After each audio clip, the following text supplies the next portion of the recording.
Hello दोस्तों, स्वागत है आप सभी का आपके अपने यूट्यूब चैनल जीके ट्रैक पर। दोस्तों आज इस वीडियो में हम पंचायती राज व्यवस्था से रिलेटेड टॉप 50 एमसीक्यूज देखने वाले हैं। मोस्ट इंपॉर्टेंट टॉपिक है ये आपके अपकमिंग एग्जाम्स के लिए, तो प्लीज़ वीडियो को एंड तक ज़रूर देखिए।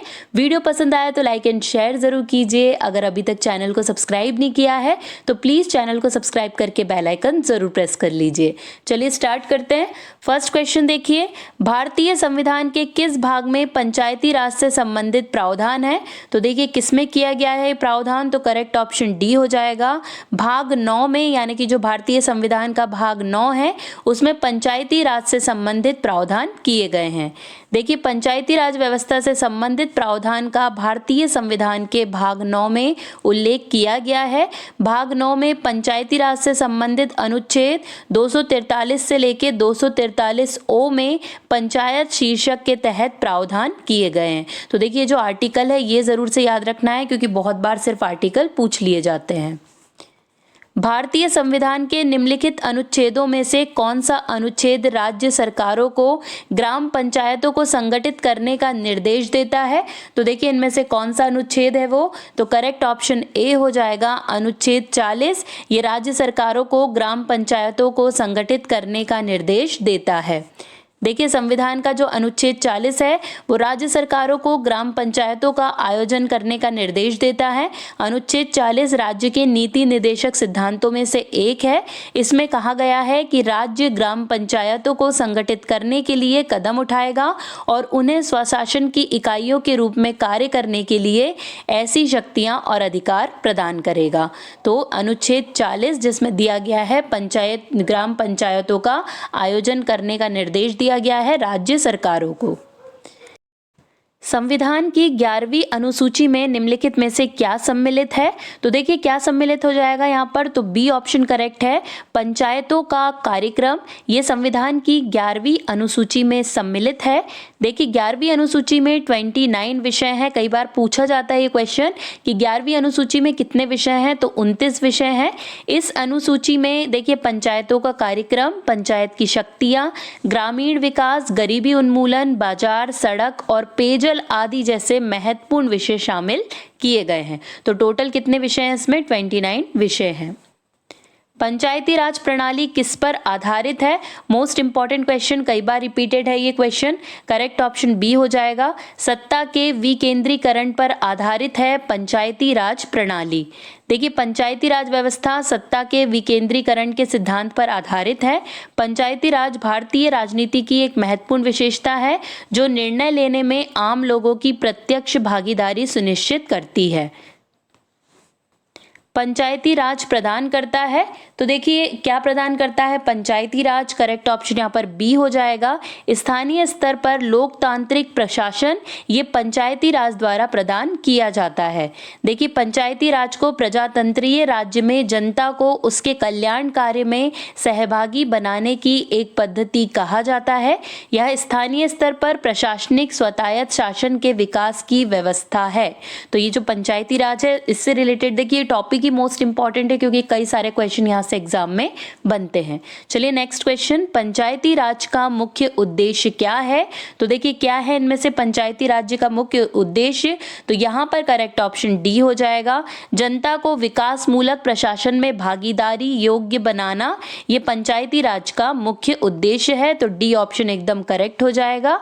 देखिए पंचायती राज व्यवस्था का मूल उद्देश्य जनता को विकास मूलक प्रशासन में भागीदारी योग्य बनाना और विकेंद्रीकृत और सहभागी स्थानीय स्वशासन प्राप्त करना है। तो ये मूल उद्देश्य है किसका? पंचायती राज का।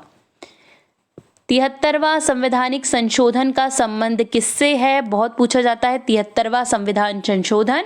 तो देखिए किससे संबंधित है? सी ऑप्शन करेक्ट हो जाएगा, पंचायती राज से संबंधित है 73वां संविधान संशोधन।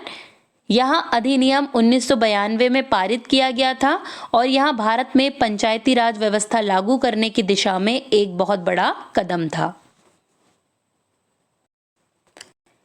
भारत में निम्नलिखित में से किसके अंतर्गत पंचायती राज प्रणाली की व्यवस्था की गई है?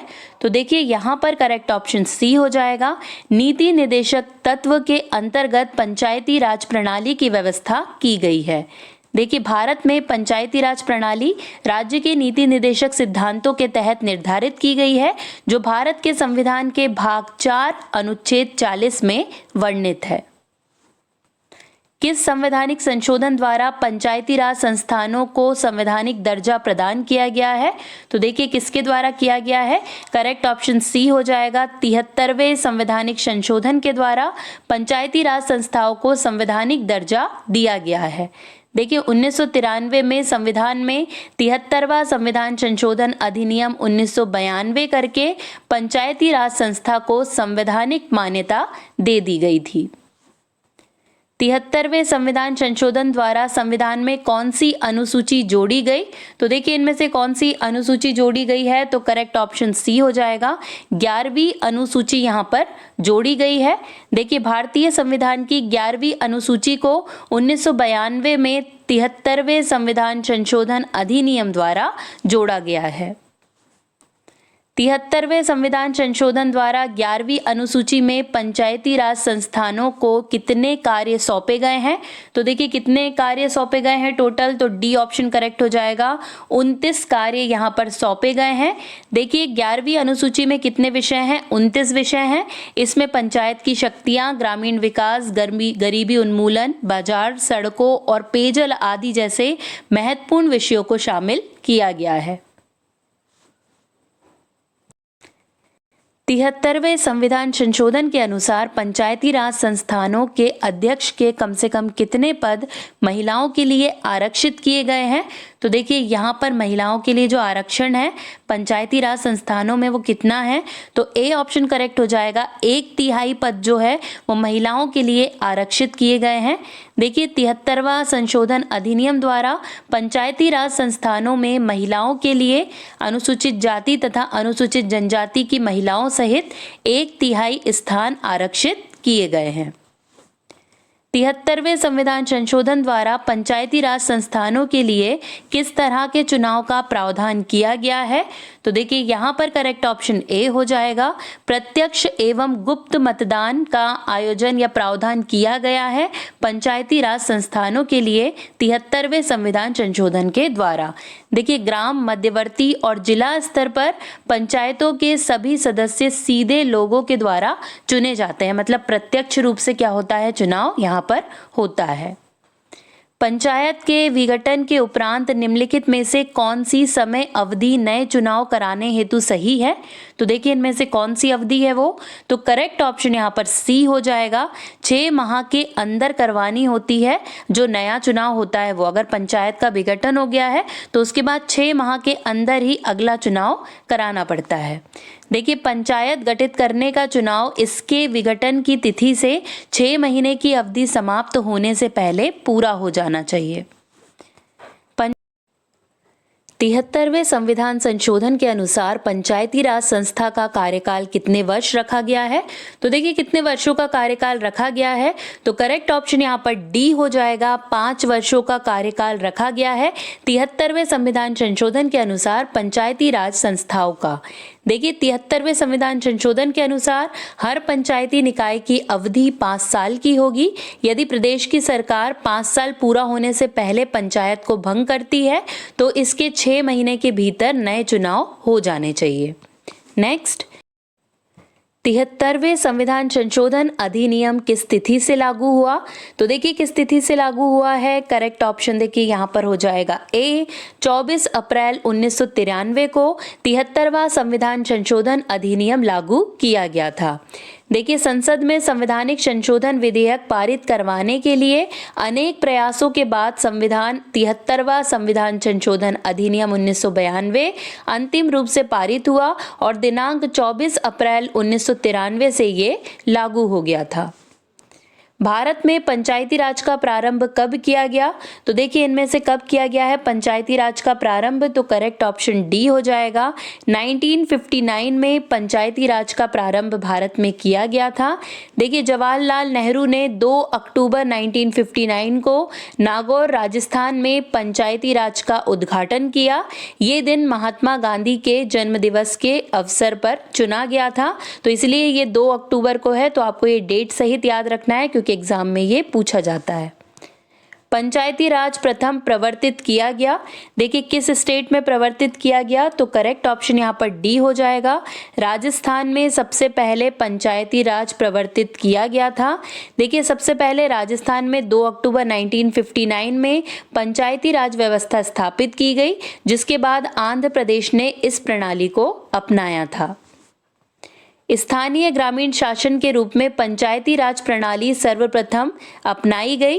तो देखिए सबसे पहले जो पंचायती राज प्रणाली है कहाँ अपनाई गई, तो करेक्ट ऑप्शन यहाँ पर डी हो जाएगा। पहले राजस्थान में और फिर आंध्र प्रदेश द्वारा पंचायती राज प्रणाली को अपनाया गया था, तो डी ऑप्शन एकदम करेक्ट हो जाएगा। देखिए राजस्थान इसे लागू करने वाला पहला राज्य है। नेहरू ने 11 अक्टूबर 1959 को दशहरे के अवसर पर आंध्र प्रदेश में पंचायती राज का उद्घाटन किया था। मतलब पहले राजस्थान और दूसरे नंबर पर आंध्र प्रदेश में पंचायती राज स्टार्ट हुआ था। 2 अक्टूबर 1959 को भारत में पंचायती राज का शुभारंभ निम्नलिखित में से कहां पर किया गया, तो देखिए करेक्ट ऑप्शन यहां पर ए हो जाएगा। नागौर राजस्थान में सबसे पहले 2 अक्टूबर 1959 को पंचायती राज व्यवस्था का उद्घाटन किया गया। देखिए जवाहरलाल नेहरू ने 2 अक्टूबर 1959 को नागौर राजस्थान में पंचायती राज का उद्घाटन किया था। देश के ग्रामीण क्षेत्र के सामाजिक एवं सांस्कृतिक उत्थान के लिए सामुदायिक विकास कार्यक्रम कब प्रारंभ किया गया, तो देखिए सामुदायिक विकास कार्यक्रम करेक्ट ऑप्शन सी हो जाएगा। 2 अक्टूबर 1952 को सामुदायिक विकास कार्यक्रम स्टार्ट किया गया था। देखिए भारत में सामुदायिक विकास की शुरुआत भारत सरकार द्वारा 2 अक्टूबर 1952 में सामुदायिक विकास कार्यक्रम के माध्यम से की गई थी। पंचायती राज की दृष्टि से महत्वपूर्ण प्रतिवेदन है, देखिए इनमें से सबसे महत्वपूर्ण रिपोर्ट कौन सी थी, तो करेक्ट ऑप्शन सी हो जाएगा।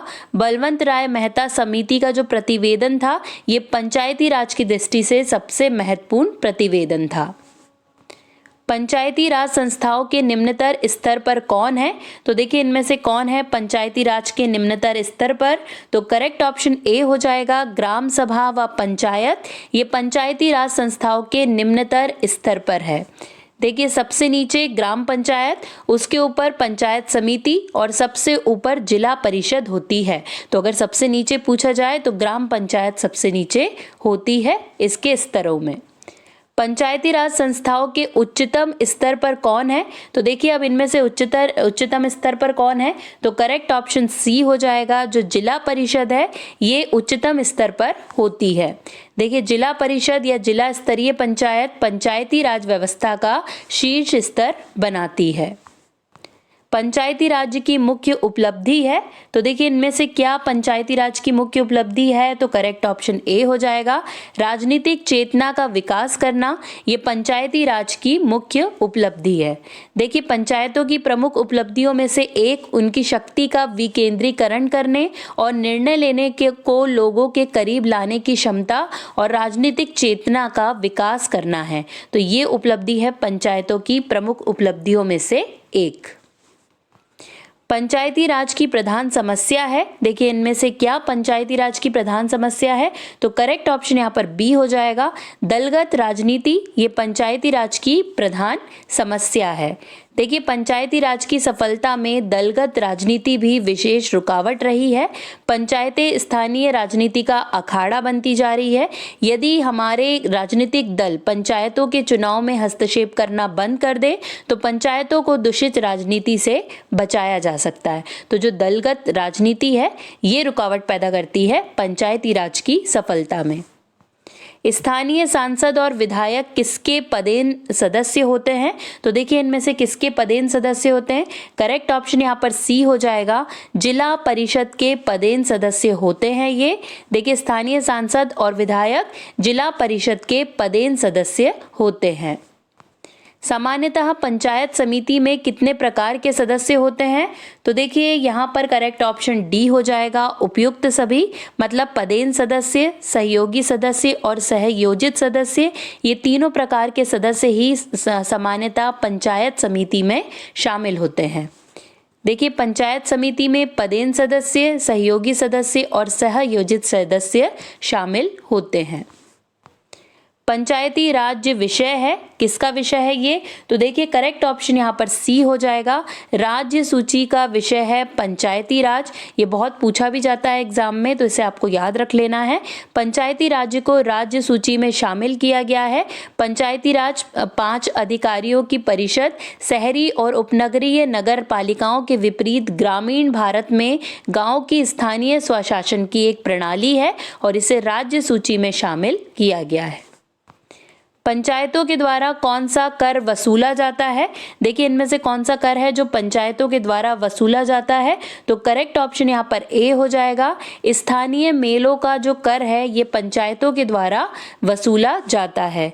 देखिए इसमें नल जल योजना, स्थानीय मेलों का कर, मकान टैक्स, संपत्ति कर, प्रकाश, सफाई और व्यवसायी टैक्स वसूलना ग्राम पंचायतों की जिम्मेदारी है। निम्नलिखित में से कौन पंचायती राज की 3 स्तरीय व्यवस्था के अंतर्गत नहीं है? तो देखिए इनमें से कौन सा नहीं है पंचायती राज के 3 स्तरीय व्यवस्था में? तो डी ऑप्शन करेक्ट हो जाएगा। तहसील स्तर नहीं होता है, जबकि जिला स्तर, ग्राम स्तर और प्रखंड स्तर होता है। तो डी ऑप्शन यहाँ पर एकदम करेक्ट हो जाएगा। पंचायती राज प्रणाली में 3 स्तरों पर स्थानीय शासन की एक प्रणाली है। ब्लॉक यानी कि खंड, फिर जिला या ग्राम स्तर। ये जो 3 है ये 3 स्तर चलते हैं और तहसील स्तर जैसा कोई स्तर नहीं है। पंचायती राज व्यवस्था अपनाई गई थी, तो करेक्ट ऑप्शन देखिए यहाँ पर इसका हो जाएगा बी। लोकतंत्र की शक्तियों के विकेंद्रीकरण के लिए पंचायती राज व्यवस्था को अपनाया गया था। देखिए पंचायती राज व्यवस्था अपनाने का मुख्य उद्देश्य विकास में जनता की भागीदारी और लोकतांत्रिक विकेंद्रीकरण सुनिश्चित करना है। पंचायत चुनाव के लिए उम्मीदवारों की न्यूनतम आयु सीमा होनी चाहिए। देखिए कितनी आयु सीमा होनी चाहिए? तो यहाँ पर करेक्ट ऑप्शन इसका सी हो जाएगा। 21 वर्ष की आयु सीमा होनी चाहिए। न्यूनतम आयु जो है वो 21 वर्ष होनी चाहिए पंचायत चुनाव की उम्मीदवारी के लिए। देखिए पंचायत चुनाव लड़ने के लिए न्यूनतम आयु कितनी चाहिए है? तो 21 वर्ष की होनी चाहिए। पंचायती राज के कार्य क्षेत्र में नहीं आता है, तो देखिए इनमें से क्या नहीं आता है पंचायती राज के कार्य क्षेत्र में? तो डी ऑप्शन करेक्ट हो जाएगा। माध्यमिक शिक्षा। देखिए जो माध्यमिक शिक्षा है ये पंचायती राज के कार्य क्षेत्र में नहीं आता है। लोकतांत्रिक विकेंद्रीकरण की योजना प्रस्तुत करने वाली समिति है, तो देखिए इनमें से कौन सी समिति है? करेक्ट ऑप्शन डी हो जाएगा। बलवंत राय मेहता समिति। ये लोकतांत्रिक विकेंद्रीकरण की योजना प्रस्तुत करने वाली समिति है। देखिए बलवंत राय मेहता ने लोकतांत्रिक विकेंद्रीकरण की सिफारिश की थी।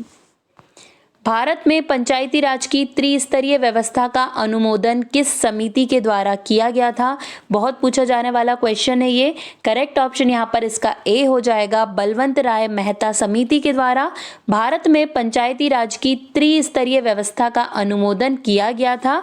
देखिए भारत में त्रिस्तरीय पंचायती राजतंत्र की सिफारिश बलवंत राय मेहता समिति द्वारा की गई थी। समिति का गठन 1957 में योजना आयोग द्वारा सामुदायिक विकास कार्यक्रम और राष्ट्रीय विस्तार सेवा कार्यक्रम के बेहतर कामकाज की जांच और सुझाव के लिए किया गया था। पंचायती राज से संबंधित निम्नलिखित कथनों में से कौन सा सही नहीं है? तो देखिए यहाँ पर कौन सा कथन सही नहीं है? तो बी वाला जो है ये कथन सही नहीं है। 73वां संशोधन 15 अगस्त 1993 से प्रभावी हुआ। ये वाला कथन जो है ये बिल्कुल सही नहीं है, क्योंकि संविधान का जो 73वां संविधान संशोधन अधिनियम 1992 में पारित किया गया था और ये 24 अप्रैल 1993 को लागू किया गया था, जबकि ऑप्शन में 15 अगस्त दिया गया है जो गलत है, क्योंकि ये 24 अप्रैल 1993 को लागू किया गया था। पंचायती राज व्यवस्था में स्थानीय स्वशासन की व्यवस्था कैसी होती है? तो देखिए इनमें से कैसी होती है? तो बी करेक्ट हो जाएगा। ग्राम, ब्लॉक और जिला स्तर पर 3 स्तरीय संरचना होती है। देखिए पंचायती राज व्यवस्था में स्थानीय स्वशासन की व्यवस्था ग्राम, ब्लॉक और जिला स्तर पर 3 स्तरीय संरचना होती है। पंचायती राज संस्थाओं के संगठन के 2 स्तर होने का सुझाव दिया। देखिए किसने दिया है, कौन सी समिति ने, तो करेक्ट ऑप्शन यहाँ पर ए हो जाएगा, अशोक मेहता समिति के द्वारा पंचायती राज संस्थाओं के संगठन के 2 स्तर होने का सुझाव दिया गया। देखिए अशोक मेहता समिति ने 2 स्तरीय पंचायत प्रणाली, जिला स्तर पर पंचायत जिला परिषद और उसके नीचे मंडल पंचायत की सिफारिश की थी अशोक मेहता समिति ने। पंचायती राज के चुनाव में राजनीतिक दलों को खुले तौर से चुनाव चिन्हों के आधार पर भाग लेने देने का सुझाव किस समिति ने दिया। देखिए इनमें से कौन सी समिति है जिसने दिया था, तो करेक्ट ऑप्शन बी हो जाएगा, अशोक मेहता समिति के द्वारा ये सुझाव दिया गया था। देखिए पंचायती राज के चुनाव में राजनीतिक दलों को खुले तौर से चुनाव चिन्हों के आधार पर भाग लेने का सुझाव अशोक मेहता समिति के द्वारा दिया गया था। देश में पंचायती राज व्यवस्था का आरंभ किस समिति की रिपोर्ट के आधार पर किया गया, तो देखिए कौन सी समिति के आधार पर यह किया गया है, तो करेक्ट ऑप्शन देखिए यहाँ पर हो जाएगा बी, बलवंत राय मेहता समिति की रिपोर्ट के आधार पर यह किया गया है। देखिए बलवंत राय मेहता समिति ने एक लोकतांत्रिक विकेंद्रीकृत स्थानीय सरकार की स्थापना का सुझाव दिया, जिसे पंचायती राज के नाम से जाना गया। अशोक मेहता समिति ने किन 2 स्तरों की बात की है, तो देखिए कौन से 2 स्तर बताए हैं, तो सी ऑप्शन करेक्ट हो जाएगा, मंडलीय पंचायत और जिला परिषद, ये 2 स्तर की बात करी थी अशोक मेहता समिति ने। देखिए 1977 में अशोक मेहता समिति की नियुक्ति ने पंचायती राज की अवधारणा और व्यवहार में नई सोच ला दी। समिति ने जिला परिषद और मंडल पंचायत से मिलकर 2 स्तरीय पंचायती राज संस्थागत संरचना की सिफारिश की थी। अशोक मेहता समिति किससे संबंधित थी, तो देखिए करेक्ट ऑप्शन यहाँ पर सी हो जाएगा, पंचायती राज से संबंधित थी अशोक मेहता समिति। देखिए जो अशोक मेहता समिति है इसकी स्थापना 1977 में की गई थी। इसने सिफारिश की कि त्रिस्तरीय पंचायती प्रणाली को बदलने के लिए 2 स्तरीय प्रणाली स्थापित की जाए। 1977 में पंचायती राज व्यवस्था की समीक्षा करने के लिए गठित समिति की अध्यक्षता किसने की थी, तो देखिए किसने की है अध्यक्षता, करेक्ट ऑप्शन बी हो जाएगा, अशोक मेहता के द्वारा इस समिति की अध्यक्षता की गई थी। देखिए 1977 में जनता सरकार ने पंचायती राज की खराब उपलब्धि की जांच के लिए एक समिति का गठन किया था, जिसे अशोक मेहता को अध्यक्ष चुना गया था। बलवंत राय मेहता समिति का गठन किस वर्ष किया गया, तो देखिए करेक्ट ऑप्शन यहाँ पर डी हो जाएगा, 1957 में बलवंत राय मेहता समिति का गठन किया गया था। देखिए इस प्रकार पंचायती व्यवस्था का अध्ययन करने के लिए 1957 में बलवंत राय मेहता समिति का गठन किया गया था। भारत के पंचायती राज के प्रबल समर्थक थे, तो देखिए इनमें से कौन प्रबल समर्थक थे पंचायती राज के भारत में, तो करेक्ट ऑप्शन डी हो जाएगा, उपयुक्त सभी, मतलब महात्मा गांधी, सिद्धराज दड़ा और राजीव गांधी, ये सभी भारत में पंचायती राज के प्रबल समर्थक थे।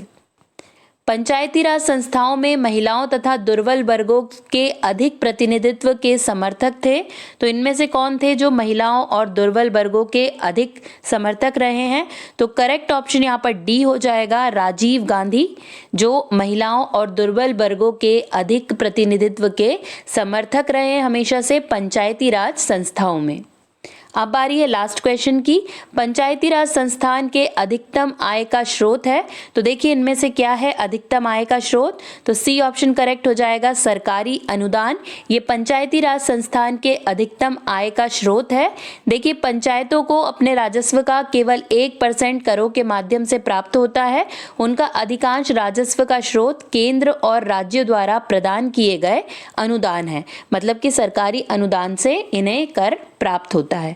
यहीं पर दोस्तों हमारे सारे क्वेश्चंस कंप्लीट हो गए। वीडियो पसंद आया होगा तो लाइक एंड शेयर जरूर कर दीजिएगा। अगर अभी तक चैनल को सब्सक्राइब नहीं किया है तो प्लीज चैनल को सब्सक्राइब करके बेल आइकन जरूर प्रेस कर लीजिएगा। आज के लिए बस इतना ही, अब आपसे मुलाकात होगी नेक्स्ट वीडियो में। तब तक के लिए जय हिंद, जय भारत।